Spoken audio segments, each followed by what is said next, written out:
I'd like this segue into to something that we discussed earlier this morning. When you were a student at Bowdoin, how would you have defined what it meant to be a successful person, and how would you define it now?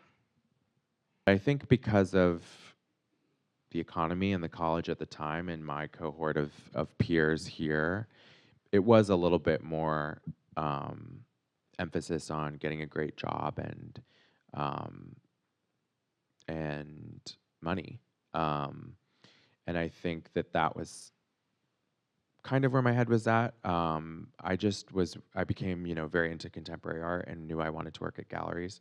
So that was such a specific track and you make such low salaries for that I didn't really care about that at the beginning. I worked at a restaurant when I first graduated in New York while I was doing gallery stuff. Um, but yeah, that's how I saw it at the time. And then now, and I think we'll talk about this more later too, it's become clear that success is so many more things. And, it's financial and it's also giving back and supporting communities, but it's also supporting yourself and knowing when those things matter and at what amount. Um, and when you need time to focus on your family or your relationships, when you can afford to have to work 8, 10, 12-hour days, and you're okay with doing that grind. Um, and those things change a lot throughout your entire life and long career. I'm at a place now where like I have done my common good. Like I have put more into the common good than a lot of people, and I feel really good about my impact. And now I want to think about what's going to make me feel content and well, and like taking time for myself and being with my husband and our animals. I really, really, really want a dog. So much. So much. That's like a high priority, actually. And I want to like travel and go places and just work a little less hard. I've worked really hard, and I think that that's my next phase of life. So we'll see what's coming in the next couple of years. This panel moment might be very different. I wonder if they'll still invite me back. It's like she gave it all up. Of course. Like, She's no longer living the good life or serving the common good, so we can no longer speak with her. yeah. For me, success, as I shared before, coming to Bowdoin and at the time, sort of my family situation, a lot of that shaped kind of my perception of like what success would be, right? Like graduate from college, get a really good job, get a high paying job.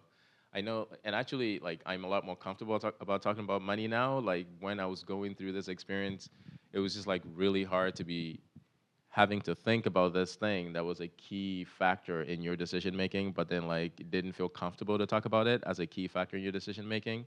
Um, but I think now, like, I am married and I have children now, and so there's a lot more that is happening in my life beyond just like my job.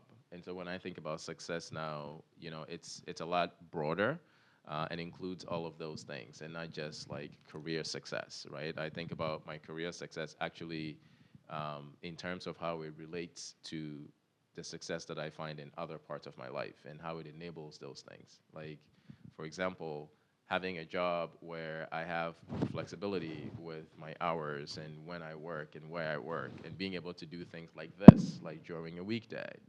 That to me is like, you know, an indication of success in a way that like I never once even thought about or considered when like I was in your shoes and I was thinking about like a career after college, right? I was thinking, what's like the prestigious company I can work for? What's the high role I can get? What's the salary I can make? And all those things.